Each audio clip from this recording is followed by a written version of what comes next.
अभिनंदन आप सबको, स्वागत है आज के नए टॉपिक एक्सपेंसेस वर्सेस एक्सपेंडिचर के ऊपर। दोनों जो वर्ड्स हैं हमारे एक्सपेंसेस और एक्सपेंडिचर, दोनों देखने में एक ही जैसे हैं, लेकिन बिजनेस वर्ल्ड में इन दोनों का अलग अलग मीनिंग होता है। कहने को दोनों ही एक टाइप से हमारे पास से जाता है, लेकिन दोनों का पर्सपेक्टिव अलग अलग होता है। तो पहले हम बात करने वाले हैं एक्सपेंसेस के ऊपर। एक्सपेंसेस क्या होता है? एक्सपेंसेस वो खर्च होता है जो कि आप कोई भी सामग्री या फिर कोई भी चीज या कोई भी सर्विस आप उसको बनाते समय या बेचते समय आप उसे खर्च करते हैं। जैसे कि आपके हो गए यहाँ पे एडवर्टाइजमेंट के खर्चा, रेंट का खर्चा, कमीशन का खर्चा और सैलरी का खर्चा। ये सारे खर्चे आपके रेगुलर होते रहेंगे कुछ दिन बाद।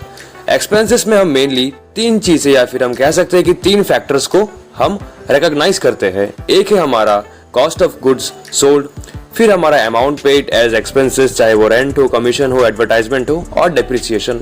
इन तीनों चीजों को हम लोग मद्देनजर रखते हुए आगे बढ़ते हैं। नेक्स्ट हमारा आता है एक्सपेंडिचर।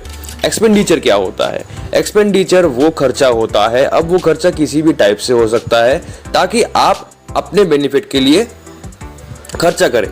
ठीक है, वो बेनिफिट अगर मैं कहूँ तो बड़े बड़े एसेट्स खरीदना और सर्विसेज को खरीदने के लिए काम आता है, जो कि आप कभी कभार ही करते हैं। ठीक है, रिकरिंग नहीं होता वो।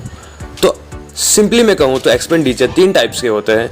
एक है हमारा कैपिटल एक्सपेंडिचर, एक होता है हमारा रेवेन्यू एक्सपेंडिचर और एक होता है हमारा deferred revenue expenditure. Capital expenditure जो होता है हमारा कैपिटल एक्सपेंडिचर सिंपली मतलब होता है जो आप खर्चा करते हैं ताकि आप फ्यूचर में फिक्स्ड एसेट्स को और बढ़ा पाए या फिर उसको डेवलप कर पाए या फिर आप उसे मॉडिफाई कर पाए। फिर आता है हमारा रेवेन्यू एक्सपेंडिचर। रेवेन्यू एक्सपेंडिचर वो एक्सपेंडिचर है जो खर्चा आप करते हैं, लेकिन वो एक लिमिटेड टाइम के लिए होता है और उसका बेनिफिट भी आपको एक साल में मिल जाता है। डेफर्ड रेवेन्यू एक्सपेंडिचर वो एक्सपेंडिचर होता है जो कि आप बहुत ज़्यादा अमाउंट में करते हैं और उसका बेनिफिट आपको बहुत सालों तक मिलता रहता है।